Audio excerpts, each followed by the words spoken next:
Storyteller aku hari ini seorang teman pastinya yang udah lama banget aku nggak ketemu.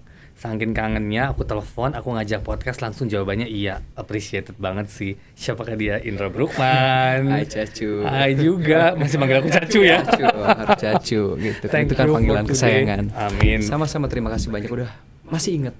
Selalu lihat di Instagram sih sebetulnya. Dan gue bilang ini masih hits ya, bisnisnya bagus, semuanya bagus. Abis mau gimana lagi Cacu, kan udah gak main sinetron, kan harus ada Kegiatan job-job sampingan gitu ya untuk bayar listrik. Ya Bisa sih? Beli aja. baju gitu. Dek, kita mau bahas 3 hal. Indra Bruggman dan karir, Mhm. Indra Bruggman dan bisnis, karena sekarang kamu lagi banyak bisnis, dan pasti yang terakhir keluarga, terutama ibu.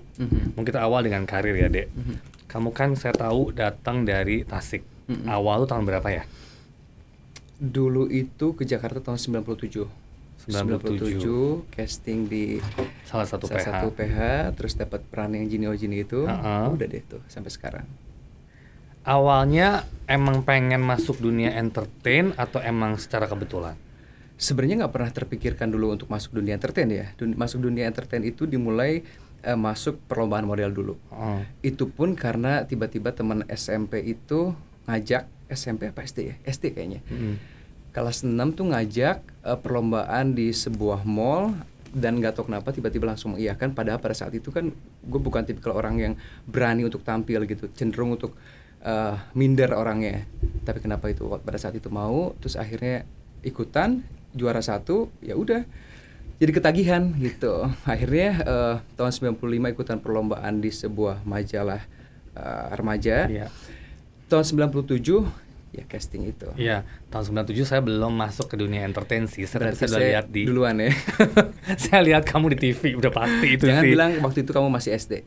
Ya enggak dong ya. Berarti saya tua banget. Belum masuk ke dunia entertain loh, bukan umurnya ya kan. Oke, sip. Terus waktu awal kan berarti kan kamu nggak ada basic acting sama sekali kan? Nggak ada. Dan syukurnya di Indonesia itu nggak perlu punya basic acting untuk masuk ke dalam industri sinetron ini gitu kan. Yang penting kita ada di saat yang tepat, saudara lihat dan membutuhkan karakter kita, ya selanjutnya proses di lokasi syuting. Ada kesulitan nggak di awal? Kan maksudnya kamu bukan orang Jakarta, awalnya kan dari daerah. Orang kampung ya. Maksudnya sama, saya juga dari daerah kok. Ada bukan minder sih kata-kata, lebih ke yang insecure mungkin Insecure, ya. ya kan awalnya, apalagi kamu langsung ketemu depan kamera. Ada nggak feeling aduh gila gue ketemu ini insecure, gue bisa acting atau enggak? Nah itu banyak lah, karena satu juga karena memang kita dari daerah terus ke Jakarta, terus pada saat syuting pun ketemu sama Diana Pungki, which is yang dulu waktu gue tinggal di Tasik, gue cuman lihat beliau itu di TV di setiap apa sih kalender ya? Ya, semua kalender itu iya. ada mukanya Diana Pungki, dan tiba-tiba gue harus beradegan mesra sama Diana, dan itu membuat gue yang gitu loh, banyak gitu. Jadi tapi bersyukurnya mereka itu yang mengayomi, yang mereka tahu bahwa gue ini pendatang baru dan perlu untuk dikasih tahu dan dikasih arahan. Mas Eko almarhum, terus juga betul. Bang Jaka, itu mereka yang dengan sangat sabar melatih gue, mengajari gue semua tentang acting gitu. Sempat dimarah-marahin saudara nggak? Sempat mengalami hal-hal itu nggak? Alhamdulillah sih nggak ada ya. Nggak ya? Nggak seperti teman-teman yang lain yang mereka suka dilempar gelas, dicaci, dimaki gitu kan.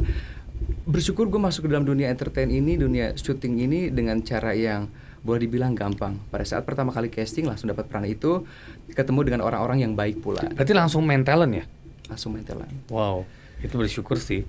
Dari Tasik loh ya. Iya. Gitu ya. Yang nggak pernah memimpikan bahwa akan masuk dunia model, dunia sinetron, terus tiba-tiba dapat peran langsung di sinetron yang cukup fenomenal itu. Iya. Terus masuk MD itu tahun 2004 kalau nggak salah ya. Kau dan Aku apa ya? Yes, Kau dan Aku 2004. I think I don't remember sih. Itu waktu kan Indra sudah besar lah. Kita maksudnya mengejar karena ya kita baru, waktu PH baru, dan semua yang kita tarik bintang-bintang besar untuk at least kayak stempel lah nih, MD nih, keluar gitu kan. Awalnya kan juga kita bikin dengan Ikhlas, Tamara, Tengkurian, terus masuk Kau dan Aku. Kebetulan ceweknya kan baru banget crash kan, Luna kan waktu itu kan, dan langsung boom gitu kan. Karena emang dia keluar dengan sesuatu yang baru kan gitu. Ini kan pertama kali lu namanya muncul di sinetron ya? Yes. Itu Yes. pertama kali lihat Luna Maya dalam frame gitu kan. Cantik banget ya. Iya emang. Dengan rambut yang kemerah apa ya, gold gitu, Iya. emas gitu, terus bule banget ya. Dan cantik banget. Cantik banget. Emang. Nah, kesannya waktu pertama syuting Luna kan juga baru. Pasti kamu juga tahu posisi-posisi itu gimana tuh awalnya? Iya, karena kita udah terbiasa dengan, gue juga pernah ada satu momen di mana gue juga baru dan orang-orang senior itu juga cukup merangkul, dan kita juga tahu betul bahwa dunia sinetron ini bukan cuma dunia perorangan, kerja perorangan, tapi kan kerja tim. Jadi bagaimana kita membuat Luna Maya itu nyaman di lokasi, terus juga nyaman juga untuk kita beradegan yang seperti layaknya seorang kekasih gitu. Jadi ya mencoba untuk memahami bahwa dia pendatang baru dan gue cukup udahlah ada pengalaman di sini ya, jadi kita bikin senyaman mungkin lah. Iya sih. Dan itu peran kamu itu kan buta kalau nggak salah ya? Buta, tapi buta bisa naik motor, itu lucunya gitu. Dan sinetron ya, itulah sinetron. Ya, tapi, pernah nggak memerankan peran-peran sebelumnya buta? Kayaknya itu baru pertama itu kali. Pertama kali ya? Dan itu agak susah ya, karena kita nggak bisa ngelihat normal terus tiba-tiba harus beradegan buta. Itu ada hal yang apa ya, jadi gue harus konsen betul gitu ada, karena secara gitu. mata harus like fokus gitu kan. Tapi sementara kalau sesuatu yang datang dari hati kan mata Jalan. keluar dari mata, iya, kan gitu. Itu yang agak susah sih gitu. Itu peran yang paling terberat selama gue berkarir di dunia sinetron. Oh, berarti pertama kali ya peran buta ya. Dan selama kamu syuting kan maybe more than 10 years, ada nggak peran yang kamu pengen sampai sekarang kamu belum dapat? Apa ya? Gak tau ya peran apaan ya. Semua kayaknya. Selama ini kamu kan main pasti jadi orang baik, main. Orang jahat juga ada sering sih. Pernah juga. Cuman kata orang-orang mungkin karena dari awal udah peran orang baik, jadi begitu memerankan peran orang jahat buat mereka tuh nggak cocok. Padahal buat gue pribadi gue lebih senang berperan sebagai peran antagonis gitu, karena gue bisa meluapkan emosi-emosi yang selama ini tersimpan dan itu gue bisa salurkan di peran tersebut. Tapi maksudnya berarti jarang dapat peran itu kan? Jarang. Nah sekarang karena mukanya terlalu baik kali ya. Oke, baiklah. sih. Sekarang udah berapa tahun nih kamu nggak nongol di TV, nggak bermain sinetron? Udah lama loh. Terakhir itu main sinetron stripping sempet itu sih 2 tahun lalu ya. Tapi setelah lama bertahun-tahun vakum karena pengen coba lagi sekarang gimana sih keadaan sinetron gitu kan, apakah lebih baik, apakah lebih buruk. Tapi ternyata keadaannya tidak lebih baik daripada waktu terakhir kamu main syuting gitu. Akhirnya membuat kita frustasi gitu, maksudnya semakin kesini kan kita mengharapkan sesuatu yang lebih gitu kan, ada ekspektasi, ada harapan-harapan di mana oke, kalau gue udah lama syuting ini gue pengen dapetin ya at least sutradara yang bagus, director yang bagus, pemain-pemain yang bagus. Tapi kayaknya kok makin kesini ya gitulah gitu. Jadi udah kayak industri ya, udah kayak udah gitu banyak perubahan-perubahan di lokasi syuting yang membuat kita juga aduh, kalau gue nggak ngerti dengan apa yang gue perankan, dengan jalan ceritanya gimana gue bisa menyampaikan itu dengan baik kepada masyarakat gitu. Jadi makin tua kan makin pemilih lah gitu. Tapi tawaran pasti masih banyak kan, karena kan sekarang sinetron dan segala macam masih lagi program jalan terus gitu loh. Kalau tawaran sih masih untuk talk show, untuk cuma sekedar jadi bintang tamu, untuk stripping. Cuman peran yang ditawarkan itu kayaknya apa ya, kurang pas ya, kurang asik gitu loh. Sebab bukan main sinetron itu bukan karena kapok main sinetronnya, tapi nggak pernah mendapatkan apa yang kita pengen gitu loh, dengan director yang bagus, jalan cerita yang bagus kayak dulu lah gitu, bener-bener yang dipikirin masak-masak gitu sebelum kita syuting. Kadang-kadang kan kita tawarin syuting masih belum tahu ceritanya apa, karakternya apa, baru tahu setelah ada di lokasi syuting gitu. Sekarang kan lagi booming nih web series nih, Dek. Banyak banget web series menawarin. Ya kan cuman 8, 10 dan secara organize mungkin lebih organize karena emang web series lebih seperti film. Kita preparationnya ya dipikirin semuanya gitu kan. Kalau misalnya ke depan tidak menutup kemungkinan kan untuk melakukan itu kan, mengambil kerjaan seperti itu. Ceritanya bagus, kita tahu direkturnya siapa gitu kan, pernah garap apa gitu kan. Kayaknya itu patut dipertimbangkan gitu. Toh juga tidak memakan waktu yang kayak stripping berbulan-bulan gitu. Karena kan ada kerjaan. Betul. Ya, kerjaan sekarang lain. aku tahu kamu lagi berbisnis kan. Apa sih dia yang kamu lagi jalanin, Kak? Kayaknya ada beberapa bisnis ya, bukan cuma satu yang aku lihat. Ada bisnis hijab, namanya brandnya Umimi, itu diambil dari nama mama almarhumah gitu kan, Mimi, jadi Mimi jadi Umimi gitu. Itu brand baju syar'i, udah jalan sekitar 5-6 tahunan lah ya gitu. Terus sekarang lagi coba untuk buka warung kopi gitu di Tebet juga. Tebet ya. Ya aku lihat Kopi di Bruk. Gitu. Kopi Bruk ya. Signifikan ya. Dan sekarang udah masuk yang ke outlet yang kedua. Yang pertama itu Kopi Logic, itu punya kakak. Kalau sekarang tuh Kopi Bruk ini pure punya kami adik-beradik gitu. Oh, oke. Itu di situ hanya kopi atau ada makanan juga? Basically kita jualnya itu kopinya, tapi ya namanya orang pergi kopi pasti ada makanan. Jadi ada nasi bakarnya dan itu terkenal enak. Terus juga ada cemilan-cemilan kecil pendamping kalau kita minum kopi lah. Ya. Gitu. Nah, perbedaan nih, Dek. Kalau kamu main sinetron ataupun jadi artis kan, kamu sebagai public figure, kamu datang, kamu acting, kamu selesai, kamu pulang. Kamu nggak mikirin yang lain. You know how business is. Dengan pandemi seperti ini, sulitnya. Di sini kamu harus menghandle dari segi keuangan, dari segi karyawan, dari segi quality control makanan. Nah itu gimana tuh? Kan itu kan drastis berbeda banget tuh antara kamu sebagai artis yang cuman emang kasar datang bekerja, terima skrip, pulang gitu. Kayak you don't think about the crew. Beda lah, beda banget cup of tea-nya. Itu apa yang kamu rasakan dan kesulitan-kesulitan apa yang kamu dapat di situ? Banyak sekali kesulitan yang tadi seperti yang Cacu bilang, bahwa banyak sekali hal-hal yang kita harus kuasai dan kita harus lakukan dari A sampai Z-nya gitu kan. Tapi itu menjadi sebuah tantangan tersendiri karena kita pengen menguji sejauh apa kita punya kemampuan. Kalau selama ini kita cuman dimanjakan, kita datang ke lokasi, syuting, habis itu kita pulang gitu kan. Tanpa memikirkan proses editing, jalan cerita apa segala macam. Kalau sekarang dengan bisnis yang baru ini, semua aspek yang terlibat dalam sebuah bisnis itu harus benar-benar kita kuasai, dan alhamdulillah saya bisa dan mampu untuk melewati itu semua gitu. Jadi banyak banget tantangan, tapi membuat kita menjadi lebih merasa bahwa oh ternyata kita mampu gitu loh. Kita mampu bukan karena kita karena kita mau belajar gitu.